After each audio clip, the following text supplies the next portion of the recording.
মহিলাদের তো পুরুষের সামনে যাওয়া বারণ, কিন্তু যখন মানুষ হজ করতে যায় তখন তো পুরুষ মহিলা একসাথে সামনাসামনি হজ করে, তখন কি কোনো পাপ হবে না? খুব গুরুত্বপূর্ণ প্রশ্ন। মহিলাদের পুরুষের সাথে পর্দার বিধান, আবার পুরুষদের জন্য চোখের পর্দা, দৃষ্টির পর্দা করার নির্দেশ আল্লাহ তাআলা দিয়েছেন।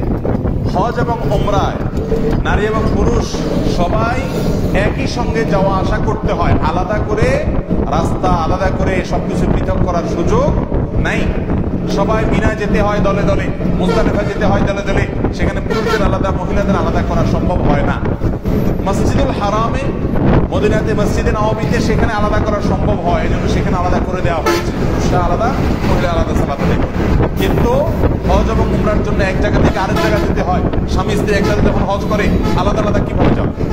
সেই জন্য সেখানে নারী পুরুষ একই সঙ্গে যাওয়া আসা করে। এরপরও সেখানে নারীরা তাদের মুখ সচরাচর মেকআপ দিয়ে যেরকম থাকে, সেলাই করা অন্যান্য জিনিসটা করবে না এরাপ্রত অবস্থায়।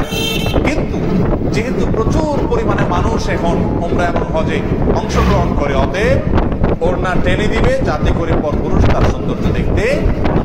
এক কথা, তিনি পর্দার বিধান মেনে কি করতে হবে?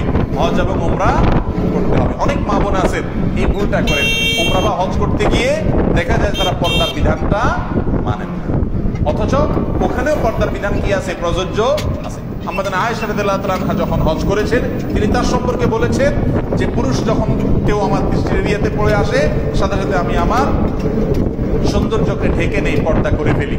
তার মানে হলো যে কোনো জায়গায় পুরুষ নাই, পরপুরুষ নাই, তাহলে সেখানে একজন নারী এহরামরত অবস্থাতে তিনি তার মুখমণ্ডল এগুলো খোলা রাখতে পারেন, কিন্তু যখন কোনো পরপুরুষ চলে আসবে তখন ঢেকে ফেলতে হবে।